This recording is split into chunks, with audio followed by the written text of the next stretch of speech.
Most of the people that you're going to encounter don't want to go in the direction that you're trying to go, right? That's going to be the reality. So that's absolutely fundamental. What I would submit to you is that if you want to influence someone else, you've got to first understand what already influences them. Because so very often we're trying to get somebody to go in a particular direction by pushing them in that direction and saying, hey, this is the thing you should really care about, and here's why, and here's X, Y, and Z reason why that's the case. And what happens is most influencers commit a fatal fallacy of trying to influence based off of what influences them. And that will work fantastically if and only if the person you're talking to thinks exactly like you do. Instead, what you've got to understand is that you've got to get deeply curious about what influences them, right? Remember that map, okay? Every one of us is walking around with a different map. So you've got to first say, hey, I need to get curious about understanding what this person's map is. Some people will join an organization or they will go after something because it's just a personal standard for them. It's about integrity. It's about values. For some people, economic incentives, are the real mover for them. And that's unfortunate because those people typically don't become, the absolute shapers of an organization. Some individuals are in it for significance. Right? They want the ego thing. They want the plaque on the cubicle. They want the thing on the business card. They want to be able to post the Facebook update and say, hey, I've got big news. Okay? Some people want to do it because they want to get connected with a like-minded group. They genuinely have a human need that tells them, I need to be a part of some people, a group of people who really think and feel like I do.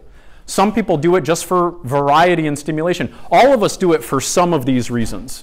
In my work with people in strategic intervention, where I help people understand why they say they want their life one way and they actually behave in a different way, the framework I give them to understand is this concept of the six human needs. So believe it or not, human needs psychology, I think, provides the absolutely most productive and useful framework for understanding why any organization or any individual does things a certain way. And there's really 6 answers to why humans behave in a particular way. And you don't have to take my word for it. You can use this lens and apply it to your own experiences, your own behavior, and see how much you find. But I've yet to find somebody who really says, I really disagree with this. So those 6 needs, in brief, are 1, certainty. So human beings have got to have a basic feeling that they can be certain that there will be continuity in their environment, continuity in their relationships, stability, that they will be able to predict with some level what is going to happen next. For example, if this room started to shake and there was an earthquake, the San Andreas is giving way or something, then what I'm saying instantly goes out the window. All of a sudden, finding physical safety becomes priority number 1. You all get me? So your human behavior would be oriented towards certainty. Have you guys ever met somebody who's got like a 17 color-coded planner? You guys ever seen this? Any of you like this? Okay. That's a certainty-oriented individual. That may be their top need.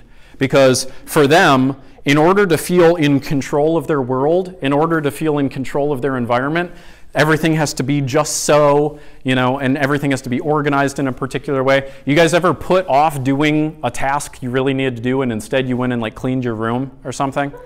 And it made you feel good? Why the hell do we do that? Well, the reason we do that is because you're certain you can clean your room. You know how to do that. You've practiced it. And it gives you this feeling of being in control of your environment. That other thing, that's a little scary. You don't know how to do that yet. All right, so certainty. So people will do things to enhance or maintain basic certainty. However, Mother Nature has a sense of humor, because if you were absolutely certain of everything that was going to happen every single moment of every day, you would eventually get what? Bored, absolutely. So we have a second need for variety. Positive variety, stimulation, mystery, curiosity, the unknown, right? That idea of being swept up. Why do people go on roller coasters, right? That like sensation. So everybody has got that sort of experience. So think of like that person with the 12 colors coded planner, and now think, have you guys ever had a friend, or maybe a parent, for me it was my mom, where you're like, hey, we got to leave at 6, come on, it's time to go. And they're like, yeah, we'll get there.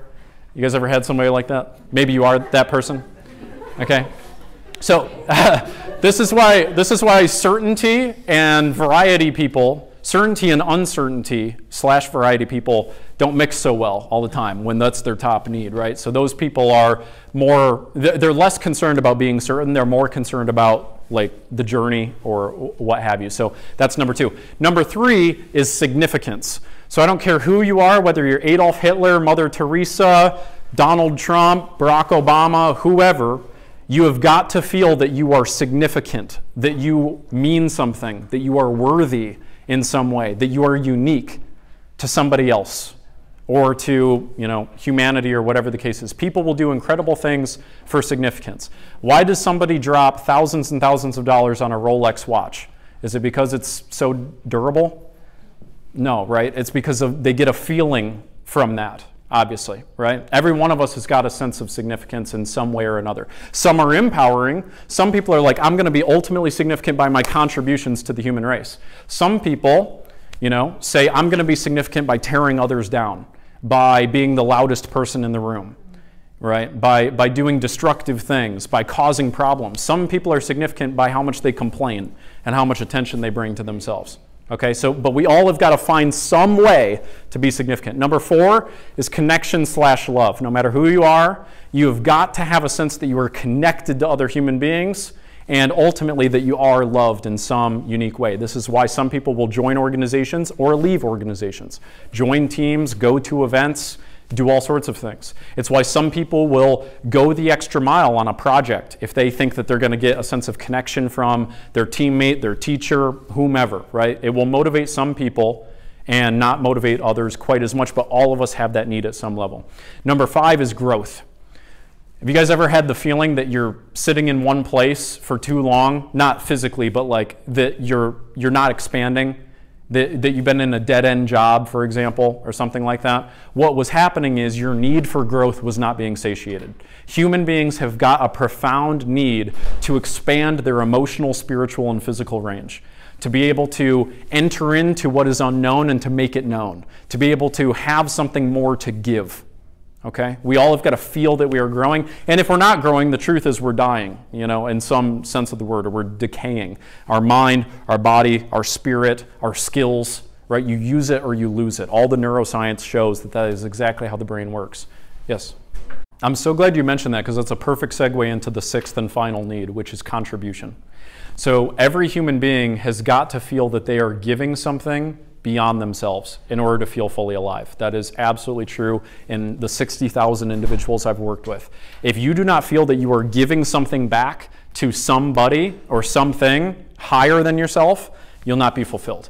And I think that ultimately every single person in this room wants to leave some legacy of some sort, or you wouldn't still be listening to me yapping up here, So I think that that's the interesting need, because when you focus on contribution first above the others, it effectively regulates all of the other needs. Because if you're focused on contributing first, you can be certain that you'll have an impact, right? If you're contributing, there's endless variety in how you can do it and ways that you can be stimulated through it. If you're contributing, you can be boundlessly significant to others. If you're contributing, you can have deep connection and love with others. And if you're contributing, there's immense ways for you to grow so you have more to give.